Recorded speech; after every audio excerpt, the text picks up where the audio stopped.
Bonjour à tous mes contacts. Donc, je me sens un petit peu dans l'obligation de faire ce voice pour l'envoyer à tous mes contacts et les prévenir. En fait, je suis rentrée du Cameroun et je me rends compte qu'il y a un vaste trafic de drogue qui se passe à l'aéroport. Peut-être à Douala aussi, mais pour moi, dans mon cas, spécialement, c'était en Simalène. Donc, je suis arrivée à l'aéroport, j'ai fait emballer mes bagages, je les ai fait passer à la soute. Maintenant, je suis partie aux toilettes au moment de sortir pour aller vers les dernières démarches pour l'embarquement, prendre l'escalator. Voilà un gars qui m'interpelle à la sortie là. Il me dit, s'il te plaît, ma soeur, est-ce que tu peux m'aider là?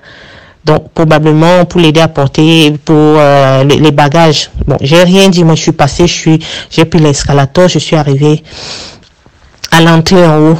Donc, il me le redemande encore cette fois-ci devant un jeune homme en tenue en treillis, donc je pense qu'il devait travailler là à l'aéroport. Et le jeune homme appuie, quoi. Oui, tu peux quand même un peu l'aider parce qu'il a 2 paquets en main. Toi, tu n'en as pas, tu peux quand même l'aider juste à traverser là. Et c'est tout.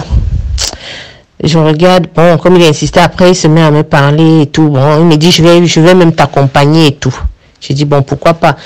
C'est un bagage en cabine, peut-être qu'il en a 2, s'il peut passer, pourquoi pas. Donc, je prends donc le bagage, je pose sur le tapis roulant. Ça passe sans problème. Ça aurait dû sonner. Là, ça passe sans problème. Bon, on passe le portier qui se met à m'embrouiller là, à me parler. Ah ouais, tu as le bel dent, machin, il parle et tout, il se met à me faire la cour. Et moi je rigole, je lui dis non, je suis pas intéressée. Et puis il y a plein de femmes ici à Yaoundé et tout, on parle. On arrive là où il y a le premier contrôle de passeport au niveau de la cabine. On me laisse, je passe, le gars est toujours derrière moi avec le militaire. Je passe. Maintenant, je traverse de l'autre côté. Le militaire, il est toujours là avec moi. Ah, donne-moi ton numéro de téléphone. J'ai dit, mais je peux pas te donner mon numéro. Je te le donne pas. Je t'ai dit, je suis pas intéressée.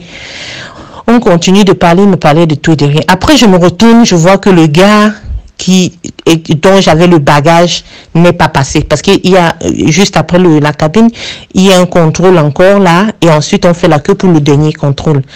Je me rends compte que le gars n'est pas passé. Je regarde, il est en train de discuter avec la dame dans la cabine. Bon, l'autre gars continue de m'embrouiller là et tout. Et après je me retourne encore, je vois qu'il n'est même plus au niveau de la cabine, il n'est pas passé, il est retourné vers le tapis roulant. Je demande donc à son ami militaire, mais où est ton ami? Il regarde, il voit qu'il n'est pas là. Il retourne donc. Pendant qu'il part, là je commence à m'inquiéter. Je parle avec la fille qui faisait la queue derrière moi. Je lui dis, mais c'est bizarre. Il me donne son sac de tenue et lui-même il n'est pas là. Et il n'est pas passé. La fille me dit, fais attention, je connais une jeune fille comme ça, une étudiante qui a eu sa bourse pour partir en Belgique. Et quelqu'un lui a demandé de l'aider justement avec un bagage comme ça parce qu'elle n'avait pas assez de kilos. Il lui a même donné 150 €. La fille a accepté. Dès qu'elle est arrivée à Bruxelles, on l'a arrêtée parce qu'il y avait de la drogue dans les bagages. Elle me dit, va voir le policier qui est là-dedans, celui qui était derrière les cabines de contrôle des passeports. Va voir le policier, tu lui dis. Je suis allée voir le policier, j'ai dit, mais monsieur, c'est bizarre. Il y a un monsieur qui m'a donné son sac de tenue, mais il n'est pas passé. Le policier a parlé tranquillement, j'ai compris que lui-même il devait être dans le coup. J'ai pris le sac, je suis allée déposer au niveau du tapis roulant. Donc je suis ressortie pour aller déposer au niveau du tapis roulant. Et là, je trouve le militaire en treillis et un autre policier qui était là. Je leur dis, écoutez, moi, je ne prends pas le sac de ce monsieur. Ça suffit là. Donc, ils étaient surpris tous les deux.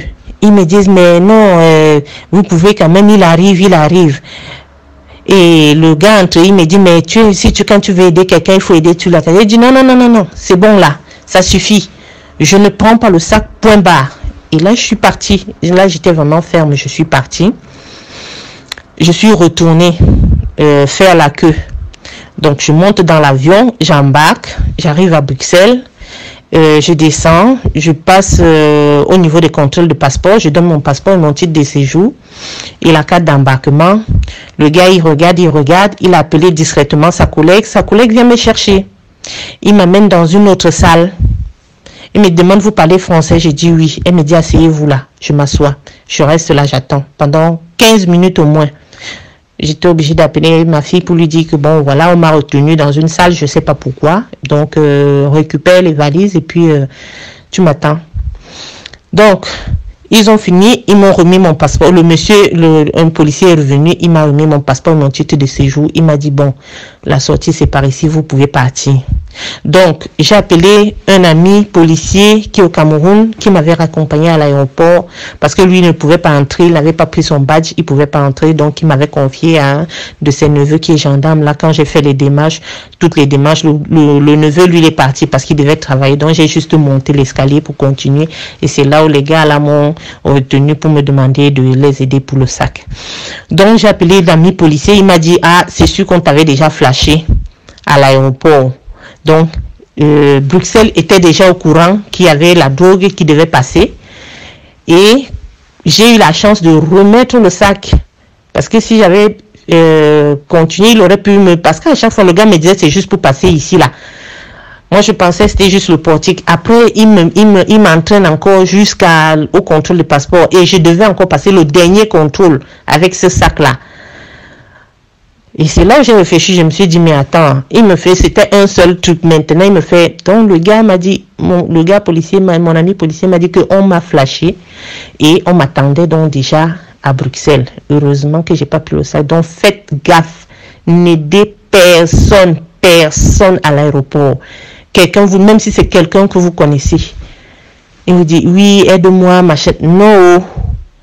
Et en plus, moi-même, j'ai dit, en plus, quand le gars là m'a proposé de porter le sac, je lui ai dit, il n'y a pas le banga là dedans. En rigolant, il me disait, non, il n'y a pas le banga, non, il n'y a rien. Je disais, non, j'ai déjà vu les reportages comme ça en Amérique latine. Et j'ai appris que la drogue passe déjà par l'Afrique. Donc, j'espère qu'il n'y a pas de souci. Il me dit, non, non, il n'y a pas de problème, ce ne sont que les habits. Mais le sac, il pesait bizarrement. Pour un sac à dos qui n'a que les vêtements dedans, il pesait bizarrement. Un peu plus lourd quand même. Et après, quand je faisais même la queue, comme la queue était tellement longue, je me suis mise derrière à côté d'un portique. Là, le portique a sonné rouge. J'ai pas tilté. Je me suis dit que comme j'avais des fermetures sur mes bottes, peut-être c'est les fermetures là qui ont sonné. Parce qu'au moment de passer le premier contrôle, j'ai dû enlever mes chaussures. Donc, le truc a sonné et j'ai reculé. Je me suis dit peut-être ce sont mes chaussures alors que c'était le sac là qui sonnait. Donc, faites gaffe.